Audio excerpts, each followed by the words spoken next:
Perkenalkan, saya Siti Aisyah Rahman Fasalfah dengan NIM 22120211128. Jadi di video ini saya akan menjelaskan tentang cara login ke Google Classroom, fitur-fitur yang ada di dalamnya, dan bagaimana cara menambahkan video ke Google Classroom. Yang pertama itu cara login ke Google Classroom. Yang pertama, buka Google Classroom di browser dengan mengetikkan Google Classroom. Lalu klik yang paling atas. Lalu klik login ke Classroom.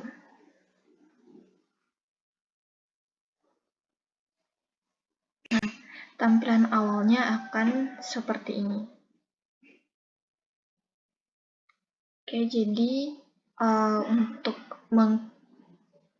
di Google Classroom ini ada Join Class dan Create Class. Join Class ini untuk siswa, dan Create Class ini untuk guru, untuk membuat kelas dan mengundang siswa untuk bergabung ke dalam kelas yang sudah dibuat. Jadi di sini saya sudah membuat kelas dengan judul mengenal sistem TIK dengan komputer, internet, dan IoT. Dan di bagian stream ini adalah tempat untuk berbagi pengumuman atau diskusi. Jadi guru bisa memposting informasi penting dan siswa juga bisa berinteraksi di sini jika diizinkan. Selanjutnya di tab Classwork. Nah, di sini semua tugas, kuis, dan materi pembelajaran ada di tab Classwork ini. Guru bisa membuat tugas, mengunggah dokumen, atau bahkan membuat kuis interaktif. Selanjutnya di tab People, ini menunjukkan daftar guru atau siswa yang ada di dalam kelas. Jadi guru bisa menambahkan siswa secara manual atau membagikan kode kelas untuk bergabung. Jadi kode kelas yang sudah kita buat sebelumnya itu dibagikan untuk siswa bisa bergabung ke kelas. Selanjutnya ada tab Grade. Jadi di tab ini hanya tersedia untuk guru. Jadi di sini guru bisa melihat hasil penilaian siswa dari tugas-tugas yang sudah diberikan.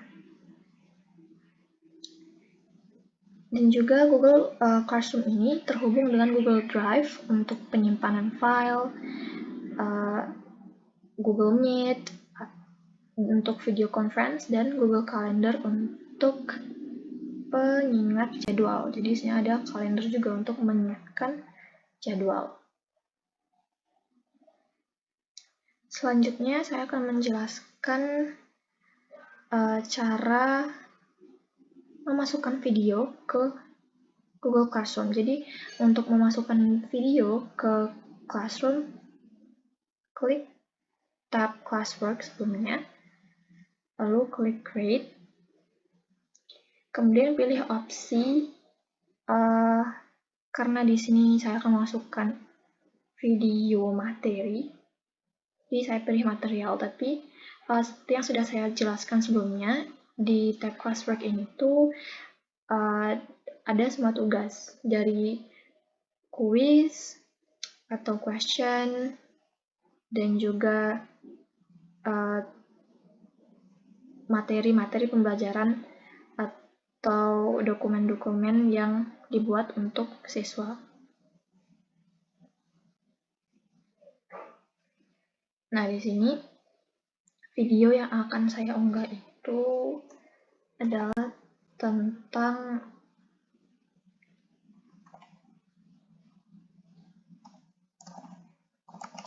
mengenal TIK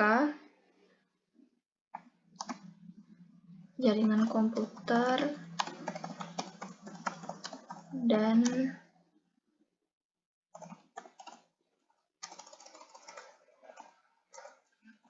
internet dan IoT.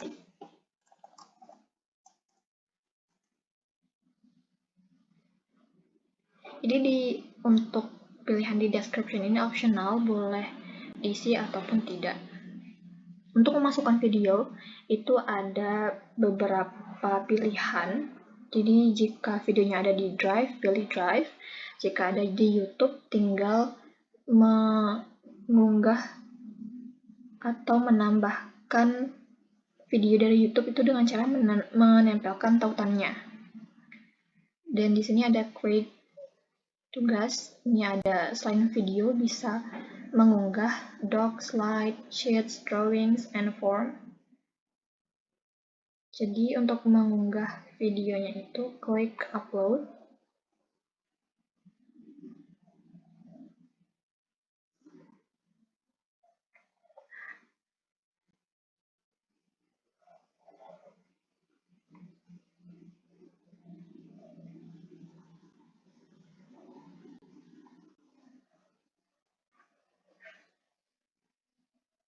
Tinggal tunggu.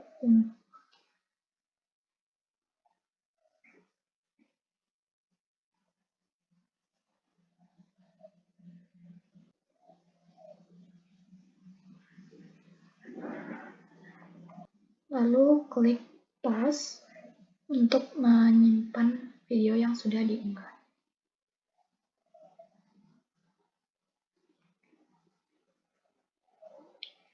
Nah, videonya sudah berhasil diunggah. Oke, jadi mungkin itu saja. Jadi dari langkah-langkah tersebut, video pembelajaran bisa diakses oleh semua siswa kapan saja. Oke, mungkin itu penjelasan tentang cara login, fitur-fitur yang ada di Google Classroom, dan cara menambahkan video di Google Classroom.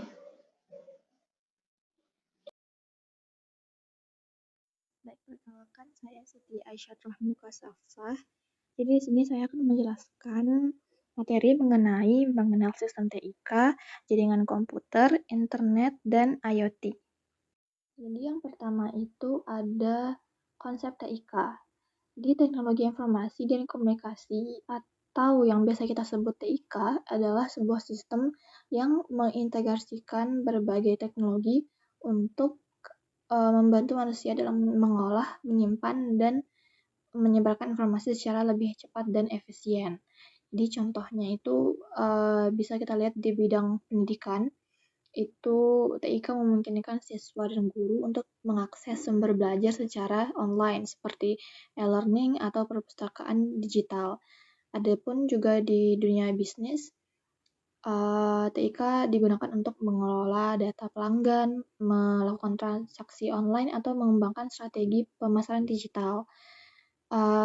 Dan ada juga di sektor industri. TIK digunakan untuk meningkatkan efisiensi produksi melalui otomatisasi dan integrasi sistem. Nah, namun, meskipun menawarkan banyak manfaat, TIK juga menghadirkan beberapa tantangan. Misalnya, ancaman keamanan data menjadi salah satu isu besar, terutama dengan maraknya serangan cyber yang dapat mencuri informasi sensitif. Jadi, oleh karena itu, literasi digital menjadi sangat penting karena dengan literasi yang baik, kita bisa lebih memahami cara kerja teknologi dan memanfaatkannya dengan bijak, sekaligus mengurangi resiko penyalahgunaan. Yang kedua, ada elemen utama TIK. Jadi untuk mendukung teknologi informasi dan komunikasi, ada 3 elemen utama yang harus bekerja secara harmonis. Jadi elemen yang pertama itu ada hardware atau perangkat keras yang mencangkup semua perangkat fisik yang digunakan dalam sistem TIK. Contohnya ada komputer, server, router, printer, dan perangkat lain. Selanjutnya ada software atau perangkat lunak. Jadi software ini mencakup aplikasi, sistem operasi, dan program lain yang dirancang untuk menjalankan berbagai fungsi spesifik. Contohnya adalah Microsoft Office untuk pengolahan dokumen. Dan elemen yang terakhir itu ada brainware atau pengguna yang menggunakan, mengelola, dan mengembangkan teknologi tersebut. Yang ketiga, teknologi informasi. Jadi teknologi informasi adalah salah satu elemen penting dalam TIK yang berfokus pada pengolahan, penyimpanan, dan manajemen data. Contohnya adalah penggunaan basis data untuk mengorganisasi informasi atau teknologi cloud yang memungkinkan penyimpanan data secara online agar dapat diakses kapan saja dan di mana saja. Teknologi ini mendukung proses pengambilan keputusan menjadi lebih cepat karena dapat dianalisis secara efisien. Selain itu, perlindungan data juga menjadi prioritas dengan teknologi keamanan seperti enkripsi dan pengolahan akses yang membantu mencegah risiko penyalahgunaan informasi. Selanjutnya, prinsip teknologi informasi dan komunikasi. Jadi prinsip teknologi informasi dan komunikasi ini ada 10. Yang pertama itu ada ketersediaan dan aksesibilitas. Artinya teknologi harus mudah diakses oleh semua orang tanpa diskriminasi. Yang kedua ada keamanan informasi. Artinya data yang dikelola harus dilindungi dengan baik melalui enkripsi, pengelolaan akses, dan identifikasi pengguna untuk mencegah penyalahgunaan. Yang ketiga ada integritas data. Artinya, keutuhan data dijaga agar tetap akurat dan lengkap selama penyimpanan atau transfer. Yang keempat ada interoperabilitas. Artinya, sistem yang berbeda harus mampu bekerja sama dan berbagi data dengan mudah. Yang kelima, ada prinsip keterbukaan. Artinya, transparansi dalam akses informasi dan kebijakan mendukung inovasi, kolaborasi, dan kepercayaan pengguna. Yang keenam ada skalabilitas. Artinya sistem harus bisa berkembang sesuai dengan kebutuhan pengguna dan pertumbuhan data tanpa kehilangan performa. Yang ketujuh ada inklusi dan aksesibilitas. Artinya teknologi harus dirancang agar dapat diakses oleh semua orang, termasuk mereka yang memiliki keterbatasan fisik atau digital. Selanjutnya ada inovasi berkelanjutan. Artinya teknologi harus terus diperbaharui untuk menjawab tantangan masa depan dan memenuhi kebutuhan pengguna yang terus berkembang. Selanjutnya ada kepatuhan dan etika. Artinya semua pengguna teknologi harus sesuai dengan aturan hukum dan norma etika, termasuk melindungi privasi pengguna. Yang terakhir ada pengelolaan risiko. Artinya risiko terhadap sistem seperti ancaman cyber atau kerusakan teknis. Yang ini harus diidentifikasi dan dikelola dengan langkah pencegahan yang tepat. Yang kelima, jaringan komputer. Jaringan komputer adalah sistem yang menghubungkan dua atau lebih perangkat untuk berbagi data, sumber daya, dan layanan secara efisien. Contohnya di lingkungan kecil seperti rumah atau sekolah, kita menggunakan jaringan lokal atau yang disebut LAN atau Local Area Network, di mana komputer, printer, dan perangkat lain saling terhubung. Dan untuk cakupan wilayah yang lebih luas itu disebut dengan Wide Area Network yang bisa menghubungkan perangkat di berbagai lokasi, bahkan antar negara atau Global Area Network. Jadi dengan jaringan komputer kita bisa berbagi file, mengakses internet, atau menggunakan perangkat secara bersama-sama, sehingga meningkatkan produktivitas dan efisiensi dalam berbagai bidang. Selanjutnya ada teknologi internet. Jadi internet adalah jaringan global yang menghubungkan miliaran perangkat di seluruh dunia, memungkinkan kita untuk berbagi informasi, berkomunikasi, dan mengakses berbagai layanan secara instan. Jadi, Dengan teknologi internet ini, kita bisa melakukan banyak hal seperti belajar melalui e-learning, menonton video melalui platform streaming, hingga menjalankan bisnis online. Internet juga memungkinkan kolaborasi tanpa batas melalui alat-alat seperti email, konferensi video, dan media sosial. Yang terakhir ada Internet of Things atau IoT. IoT ini adalah jaringan perangkat yang terhubung melalui internet yang memungkinkan kita untuk bertukar data dan bekerja secara otomatis. Contohnya ada smart home dan healthcare. Jadi di contoh smart home ini kita bisa mengontrol lampu, AC, atau perangkat elektronik lainnya hanya dengan ponsel. Selain itu juga di sektor kesehatan ada healthcare, yang dimana perangkat IoT digunakan untuk memantau pasien secara real time. Jadi Internet of Things ini adalah konsep teknologi yang menghubungkan perangkat fisik melalui internet untuk bertukar data secara otomatis yang bertujuan untuk menciptakan efisiensi, kenyamanan, dan inovasi di berbagai bidang seperti rumah pintar, kesehatan, transportasi, dan lainnya.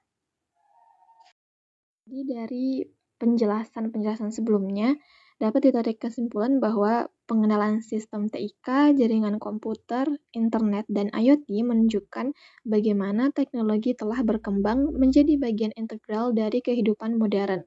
Dengan memanfaatkan prinsip TIK dan mengintegrasikan inovasi seperti IoT, kita dapat meningkatkan efisiensi, mendukung komunikasi, dan menciptakan solusi baru untuk berbagai tantangan di era digital. Baik, itu adalah penjelasan materi dari saya. Terima kasih.